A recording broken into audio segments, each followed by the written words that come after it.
The bar. In the dark bar, Thomas moved his drink in his hand. His mind was busy. On Friday nights, he came here to get away from his usual boring days. Here, he drank bourbon and talked to people. He took another sip and felt better as the drink warmed him. Then he saw her. She did not make a big entrance, but people noticed her because of how she acted. She walked with confidence, and it felt like the room got smaller around her. She wore a black leather jacket and a white tank top. Her dark jeans fit her well. Thomas watched her from the side, trying not to stare. She looked at her phone and sometimes laughed at what she saw. You planning to say something, or just keep stealing glances all night? Thomas nearly choked on his drink. She turned to face him, one eyebrow raised in amusement. He cleared his throat. Sorry, didn't mean to stare. Sure you did. She picked up her drink and moved to the stool next to him. But at least you're cute about it. I'm Charlene.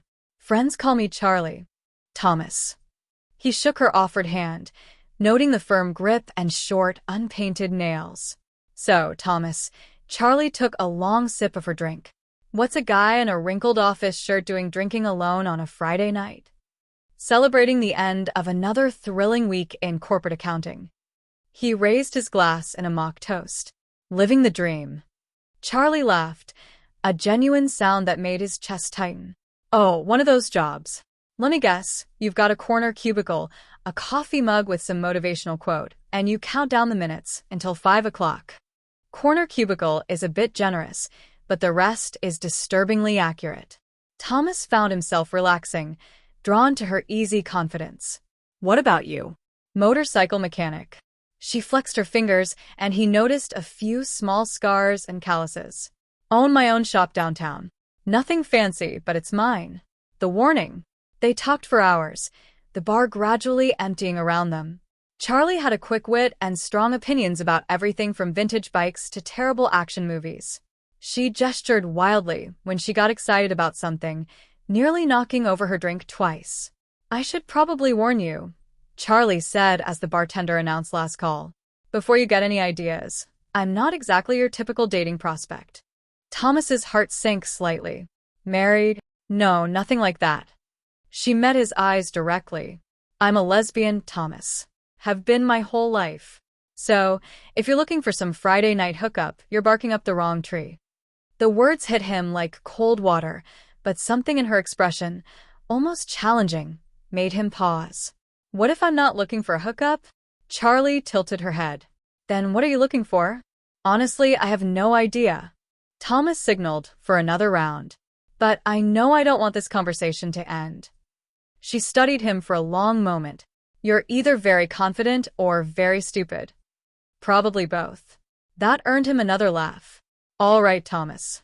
But don't say I didn't warn you. Falling in love. Over the following weeks, they developed an unlikely friendship.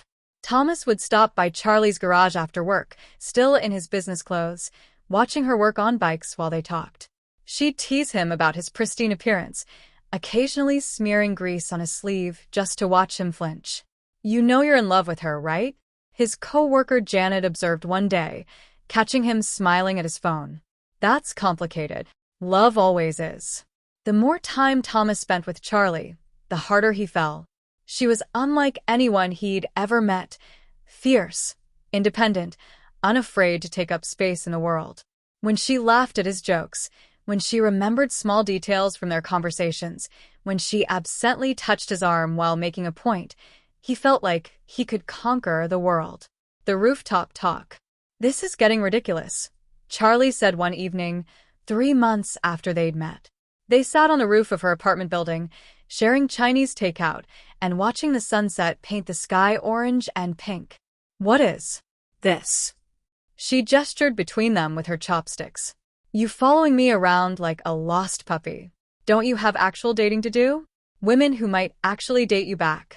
I've been on a few dates, Thomas admitted. They didn't go anywhere. Let me guess. You compared them all to me. He didn't answer, which was answer enough. Charlie set down her food container and turned to face him fully. Thomas, I care about you. You're one of my best friends. But this thing you're hoping for, it's not going to happen the way you want. I know. Do you? Because sometimes I think you're waiting for me to suddenly discover I'm straight.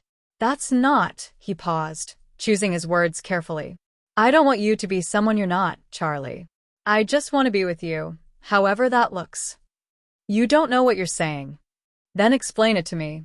She was quiet for a long time, staring out at the city lights beginning to twinkle in the growing darkness. Her terms. I've been with women my whole life, Thomas. I love everything about them. Their softness, their strength, the way they move through the world. I'm not attracted to men. Not their bodies, not their energy, not the way they take up space. Each word stung, but Thomas forced himself to listen. But you, Charlie shook her head. You confuse the hell out of me, because I do care about you. More than I should. More than makes sense. Hope flickered in his chest. So maybe. No. She cut him off. I need you to understand something. If, and this is a massive if, we were ever going to be together, it would have to be on my terms. Completely. What does that mean? It means I'm not going to suddenly start being attracted to masculinity. It means things would have to change. Big things. Things that would probably send any sane man running. Thomas reached for her hand. She let him take it. Try me. Charlie laughed, but it sounded sad. You really are stupid, aren't you? About you? Absolutely. The proposal. 6 months into their friendship, Thomas finally worked up the courage. He'd planned everything. Dinner at Charlie's favorite restaurant, a walk through the park where they'd had their first real conversation outside the bar, the ring hidden in his jacket pocket. Are you having a stroke? Charlie asked as he fumbled with his napkin for the 3rd time. You're acting weirder than usual. I need to ask you something. If it's about borrowing my socket wrench set again, the answer's still no. You never return them, Charlie. He took a deep breath. Marry me. She froze with her wine glass halfway to her lips. What? I know what you said about your terms, about how things would have to be. I don't care. I want to spend my life with you, however that looks. Thomas, you don't. I love you. The words tumbled out in a rush. I love your terrible jokes and the way you sing off-key in the shower. I love that you eat pizza with a fork and knife. I love how you defend your ridiculous movie opinions like you're arguing a court case. I love. Stop. Charlie set down her glass with shaking hands. Just stop. The restaurant noise faded to a dim buzz around them. Thomas waited, his heart hammering against his ribs. You really mean it? Her voice came out smaller than he'd ever heard it. Even knowing what I told you about my terms? I mean it. You don't even know what you're agreeing to. Then tell me. The apartment. Charlie looked around the restaurant, then back at him. Not here. Come on. She threw cash on the table and grabbed his hand, pulling him out into the night. They walked in silence back to her apartment, the unfinished conversation hanging between them like a physical weight. Once inside, Charlie poured them both generous glasses of whiskey and sat on her couch, pulling her knees to her chest. I need you to listen. Really listen, not just hear what you want to hear. Thomas nodded, sitting across from her in the armchair. If we do this, if I say yes, the wedding has to be exactly how I envision it. No compromises, no negotiations. You follow my lead completely. Okay. No, not okay. You don't understand. She took a large sip of whiskey. I've dreamed about my wedding since I was a little girl. The dress, the flowers, the whole fairy tale. But in my dreams, I was never the one wearing the dress. The words hung in the air. Thomas felt his mouth go dry. What are you saying? I'm saying that if you want to marry me, really marry me, then you need to be prepared for a very different kind of wedding. One where traditional roles don't apply. You want me to? He couldn't finish the sentence. I want a beautiful bride, Charlie said simply. Someone who will wear white and walk down the aisle to me. Someone who will take my name and dance with me at the reception. If you can't be that person, then we need to end this conversation now. The choice. Thomas stared at her, his mind racing. Everything suddenly made a terrible kind of sense. Her conditions, her warnings, her insistence that things would have to be on her terms. You're serious. Dead serious. Charlie's eyes never left his. This isn't a game or a test. This is who I am, what I need. I told you I'm not attracted to masculinity. If we're going to be together, that has to change for the wedding, for everything after, too. The weight of what she was asking settled over him like a heavy blanket. Thomas thought about walking away, about finding someone easier, more conventional. But then he looked at Charlie, brilliant, complicated, impossible Charlie, and knew he'd already made his choice. Yes. Yes what? Yes to all of it. Your terms, your conditions, your dream wedding. Yes. Charlie uncurled from her defensive position. You don't have to decide right now. Think about it. Really think about what you'd be giving up. I'm not giving up anything. Thomas moved to sit beside her on the couch. I'm gaining you. You're insane. About you, he agreed. She kissed him then, for the first time, and it was nothing like he'd imagined. It was soft and uncertain, almost questioning, as if she was trying to figure out if this could really work. When they pulled apart, Charlie's eyes were bright with unshed tears. I'll make the arrangements, she said. The wedding's in 3 months. That should give us enough time to prepare.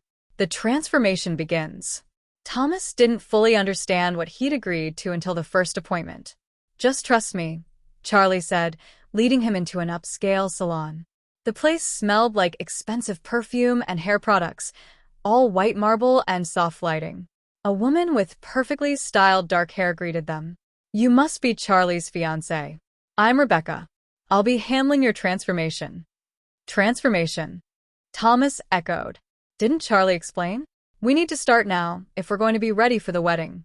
Hair takes time to grow, and we have so much work to do. Before he could protest, Rebecca had him in a chair, running her fingers through his short brown hair with a critical eye. We'll start with extensions today, she decided. Give you something to work with while your natural hair grows. Charlie specifically requested blonde. She has excellent taste. Blonde. Thomas caught Charlie's eye in the mirror. She smiled encouragingly. Trust the process. Remember, you agreed to my terms. The next several hours passed in a blur of foils and chemicals, strange smells, and even stranger sensations. Rebecca worked with focused intensity, occasionally consulting with Charlie in hushed tones. When she finally spun him around to face the mirror, Thomas didn't recognize himself. Long honey blonde hair cascaded past his shoulders in soft waves. The color seemed to brighten his whole face, bringing out blue eyes he'd never paid much attention to. Oh my God, Charlie breathed. You look ridiculous, Thomas supplied, reaching up to touch the foreign strands. Beautiful. She ran her fingers through his new hair. Absolutely beautiful. The appointments. Over the following weeks, the appointments multiplied. Charlie scheduled him for manicures, insisting his hands needed work.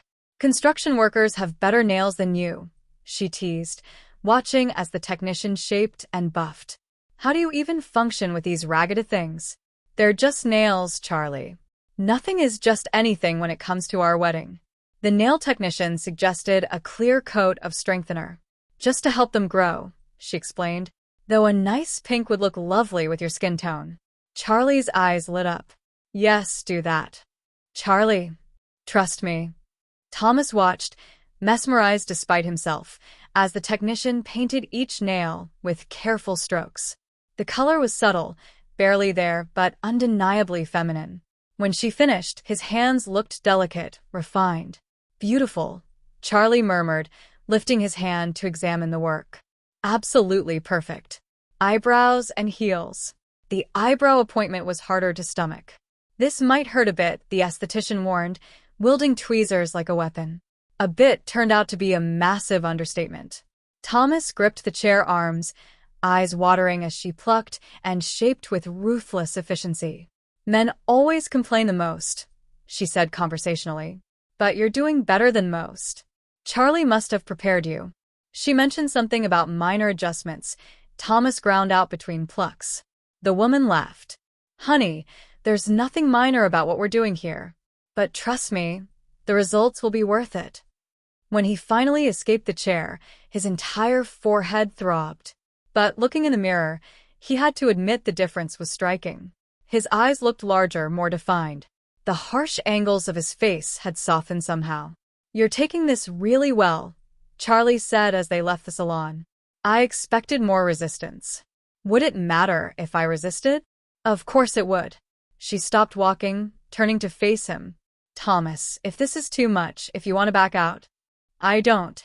He touched his newly shaped eyebrows gingerly. It's just a lot to process. I know.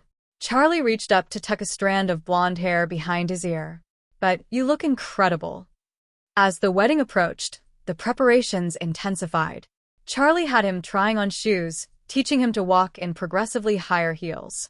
It's all about confidence, she coached, watching him wobble across her living room in 3-inch pumps. Shoulders back, small steps. Lead with your hips, not your feet. This is impossible. Thomas grabbed the wall for support. How do people function in these things? Practice. And these are just the training wheels. Wait until you see what I picked for the wedding. Do I want to know? Probably not. The dress. Charlie wouldn't tell him anything about the ceremony itself, deflecting his questions with vague promises that everything would be perfect. All he knew was the date, the time, and that he should arrive at the hotel suite she'd booked 3 hours early. For preparation, she explained. Preparation. Hair, makeup, nails, dress. It takes a team. A team? Just put it on the calendar. The morning of the wedding, Thomas stood in the hotel suite, staring at the garment bag hanging on the closet door. His stomach churned with nervous energy. The stylist would arrive soon, but for now, he was alone with his thoughts and growing anxiety. His phone buzzed. A text from Charlie. *, no cold feet allowed. Remember, I love you. All of you. The you that you're becoming. *. Before he could respond, a knock at the door announced the arrival of the style team. 3 women entered, wheeling cases of supplies and chattering excitedly. You must be Thomas. The lead stylist, a woman named Monica, clasped her hands together. Oh, Charlie showed us pictures, but you're even prettier in person. That bone structure, those eyes. We're going to have such fun. They descended on him like friendly vultures, guiding him to the bathroom for a shower with specific instructions about which products to use. Shave everything, Monica called through the door. And I do mean everything. We want smooth as silk. Thomas stared at the pink razor they'd provided along with an array of feminine shaving creams and lotions. This was it, the point of no return. He thought about Charlie, about the life they'd built together, and reached for the shaving cream. Getting ready. An hour later, he sat in a chair by the window, wrapped in a silk robe while Monica worked on his hair. The makeup artist, Sarah, studied his face with an artist's intensity. Your skin is flawless, she said. This is going to be easy. Just enhance what's already there. They worked in tandem, curling and pinning and painting. Thomas kept his eyes closed for most of it, not ready to see the transformation in progress. Occasionally, one of them would make an approving sound or whisper, gorgeous, but otherwise they worked in focused silence. Nails next, announced the third stylist, Kate. She examined his hands critically. These have held up well. Just need a fresh coat, and maybe some subtle nail art. Charlie requested white tips with tiny pearls. Of course she did, Thomas muttered.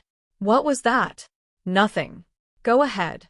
By the time they finished with hair, makeup, and nails, 2 hours had passed. Thomas still hadn't looked in a mirror, afraid of what he'd see. Time for the fun part, Monica announced. Kate, help me with the bag. They unzipped the garment bag with reverent care, revealing layers of white silk and lace. Thomas's breath caught. The wedding dress was stunning, a classic ball gown with a sweetheart neckline, intricate beadwork covering the bodice, and a skirt that seemed to go on forever. Charlie has excellent taste, Sarah sighed. This is designer. Must have cost a fortune. Stand up, Monica instructed. Arms up. We'll help you step in. The dress. The dress was heavier than Thomas expected, the bodice structured with built-in corseting. They laced him in carefully, each pull making it harder to take a full breath, but creating an unmistakably feminine silhouette. Perfect, Kate breathed. Like it was made for you, which I suppose it was. The skirt fell in elegant waves to the floor, the train extending several feet behind. They helped him into white satin heels, 5 inches, he noted with dismay, and fastened a delicate pearl necklace around his throat. One more thing. Monica produced a veil from another bag, securing it carefully in his styled hair. The delicate lace fell to his waist, completing the bridal look. "Ready to see yourself?" Sarah asked gently. Thomas nodded, not trusting his voice. They led him to the full-length mirror, and he finally understood the full extent of his transformation. The person in the mirror was undeniably, completely feminine. The blonde hair fell in perfect curls around a face made softer with expertly applied makeup, pink lips, defined eyes, rosy cheeks. The dress emphasized curves he didn't know he had, the sweetheart neckline creating the illusion of cleavage. Even his posture had changed, the heels forcing him to stand differently, more delicately. "I don't." He touched the mirror, watching the bride in the reflection do the same. "Is that really me?" "That's you, honey," Monica said softly. "The beautiful bride Charlie's been dreaming of." The walk. A knock at the door made them all turn. Sarah checked her watch. "That'll be your escort. Charlie arranged for someone to walk you down the aisle since your family, well..." Thomas had told his family he was eloping, unable to explain the reality of the situation. They thought he was marrying Charlie in a simple courthouse ceremony. Monica opened the door to reveal a distinguished-looking woman in her 50s, wearing an elegant navy dress. "You must be Thomas," she said warmly. "I'm Patricia, Charlie's aunt. She asked me to stand in as your mother today, if that's all right with you." Yes, thank you." Patricia's eyes softened as she took in his appearance. "You make a lovely bride, dear. Charlie's going to lose her mind when she sees you." The stylists gathered their things, offering last-minute touch-ups and words of encouragement. Soon, Thomas found himself alone with Patricia, the reality of what was about to happen crashing over him. "Second thoughts?" Patricia asked kindly. No. "Maybe. I don't know." He smoothed the skirt with trembling hands, careful not to disturb his manicure. "This isn't exactly how I pictured my wedding day." "I imagine not. But let me ask you something. Do you love Charlie more than anything? And does this," she gestured at his transformed appearance, "change that?" Thomas considered the question. He thought about all the changes of the past months, the appointments and preparations, the gradual shift in how he saw himself. Somewhere along the way, the discomfort had faded, replaced by something else. Not quite acceptance, but not rejection either. "No," he said finally. "It doesn't change anything. Then let's get you married." The ceremony. The venue was a short limo ride away. Patricia helped manage his dress in the car, teaching him how to arrange the skirts to avoid wrinkles. Through the tinted windows, Thomas watched the city pass by, feeling disconnected from the normal world outside. They arrived at a historic mansion converted into an event space. Patricia led him through a side entrance to a small waiting room. "The ceremony starts in 15 minutes, she explained. "I'll come get you when it's time. Do you need anything? Water? A moment to yourself?" "I'm okay." Alone again, Thomas paced the small room as much as the dress would allow. Through the door, he could hear music beginning, the murmur of gathering guests. How many people had Charlie invited? Who would see him like this? A soft knock interrupted his spiraling thoughts. Patricia peeked in. "It's time." She helped him with the train, arranging it perfectly before offering her arm. They walked slowly down a hallway toward double doors beyond which Thomas could hear the wedding march beginning. "Deep breaths," Patricia whispered. Small steps. Eyes on Charlie. The doors opened. Down the aisle. The aisle stretched before him, lined with white roses and glowing candles. Guests filled the chairs on either side, all women, he realized with a start. Not a single man in attendance except himself, though looking down at his dress, he supposed that distinction no longer applied. At the altar, Charlie waited. She wore a perfectly tailored black tuxedo, her auburn hair slicked back, looking every inch the handsome groom. When she saw him, her composed expression cracked, raw emotion flooding her face. Thomas forced himself to walk, one careful step at a time. The heels clicked on the hardwood floor, the dress rustling with each movement. He kept his eyes locked on Charlie, using her as an anchor in this surreal moment. The guests rose as he passed, some whispering appreciatively. He caught glimpses of faces, some familiar from Charlie's life, others strangers. All watched him with warm approval, seeing nothing unusual about a bride walking toward her groom. The walk felt eternal and instant simultaneously. Then Patricia was placing his hand in Charlie's, and they were face to face at the altar. "You came?" Charlie whispered, her eyes bright with tears. "Did you doubt I would?" "Every second until now." The officiant, another woman in flowing robes, began the ceremony.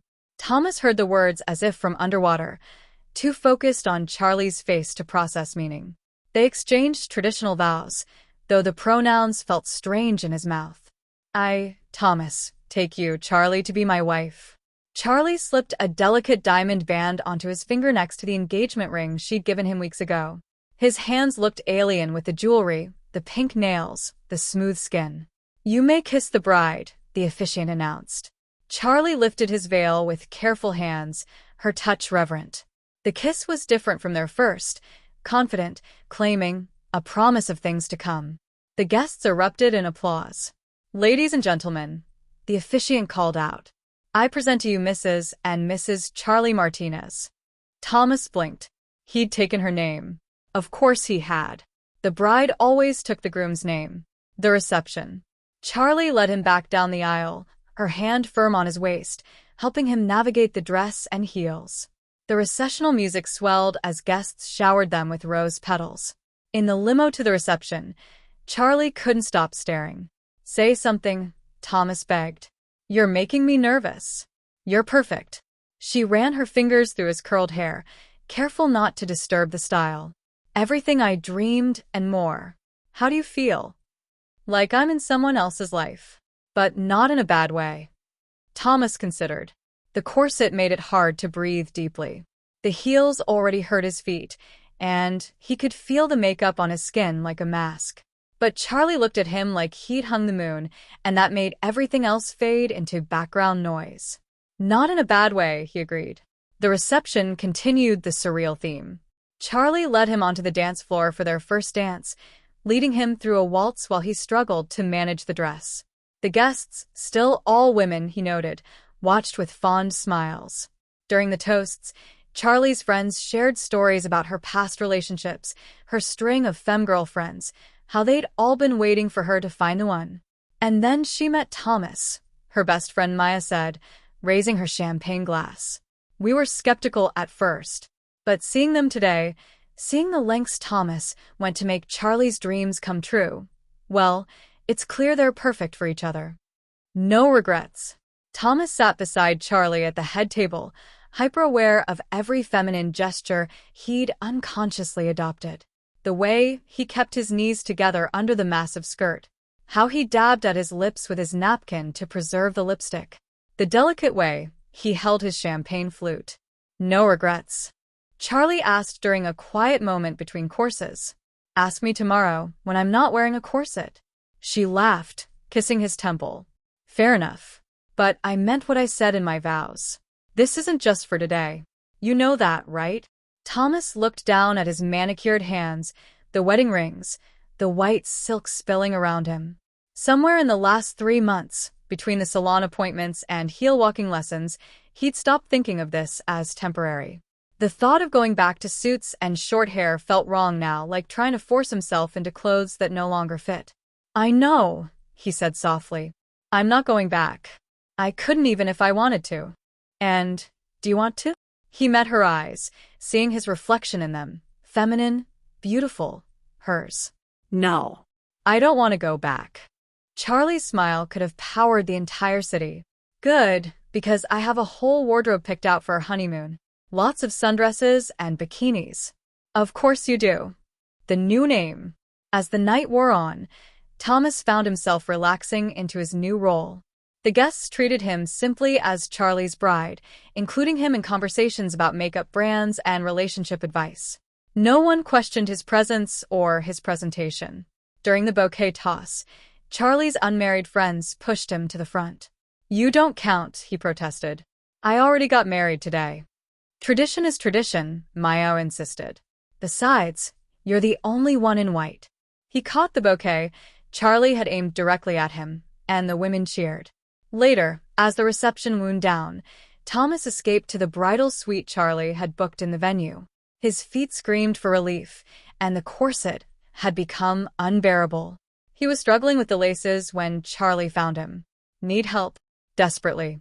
She worked the laces loose with practiced fingers, and Thomas took his first deep breath in hours. "Better?" "Much."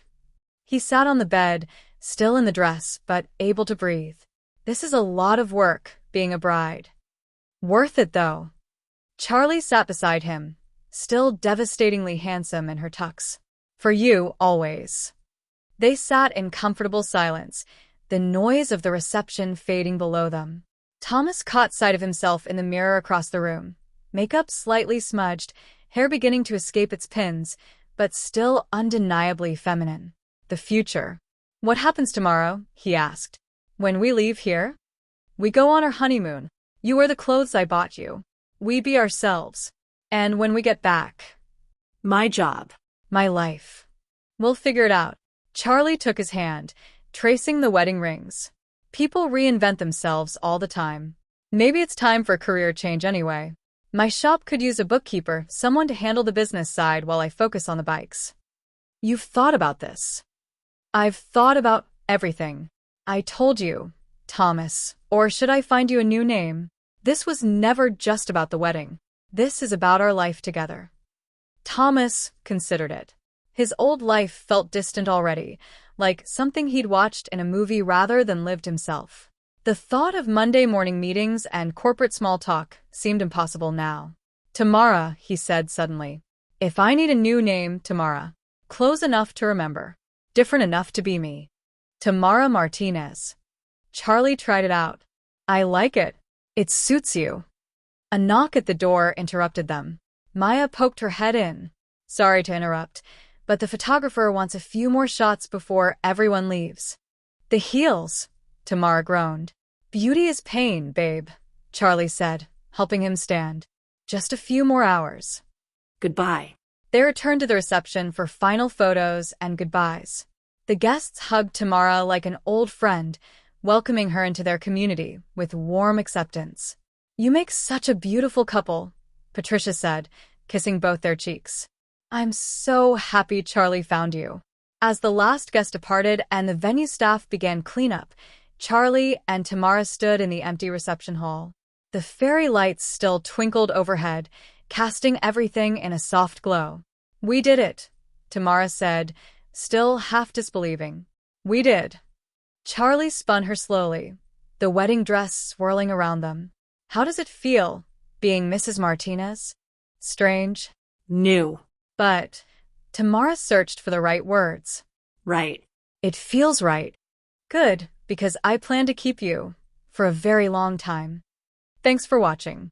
Don't forget to check out my other socials if you want more content, early access, behind the scenes, and more. All links down below.